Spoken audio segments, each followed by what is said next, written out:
to Mythogenesis Studios. I'm Chris, and in this video, I'd like to go over the top 10 books that I would love to add to my personal comic book collection. I have about 1,022 books in my collection right now, so it's not as huge as other people's, but these books would definitely help to take it to a whole nother level.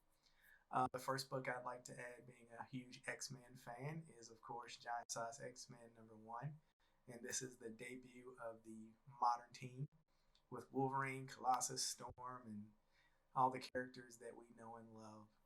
This is a historic issue, and I would just like to add it. It's a big hole in my collection, so I do have it in a zero point 0.3 coverless. It has the back cover, but not the front, so I did get a facsimile cover for it. But hopefully one day I can add it in like a CGC4 at least. So that would be great. The next cover or book that I'd like to add is Silver Surfer #4. And this cover has my favorite character, Thor, and the Silver Surfer on the front. And it's just a great composition cover and book that's highly sought after. So I would love to have this as well. The next book that I'd like to add is Batman 244. And in this book is Batman versus Ra's al Ghul. I'm not a big Batman reader. I've read it here and there over the years and got the important issues, but this book has Neil Adams goodness. It's a great cover, so I would love to have this one too. The next book that I'd like to add is Bone #1 by Jeff Smith. Now, I got onto this series around issue #8, but I missed the other ones. So when Image started publishing the previous issues, I got those and read those.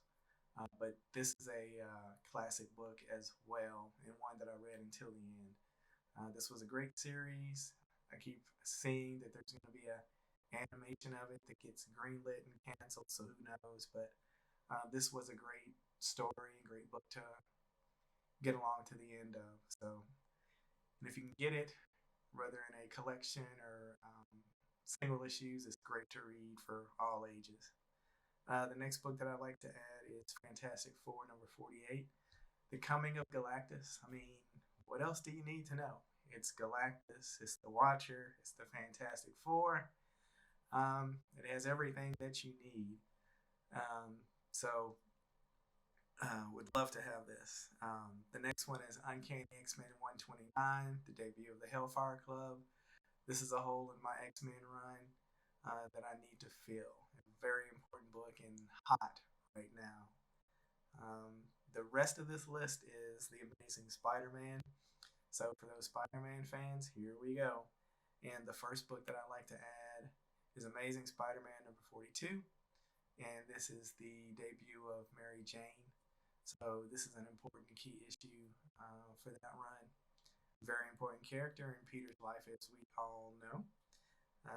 The next issue is The Amazing Spider-Man #100. This is just the 100th issue anniversary, so gotta have it.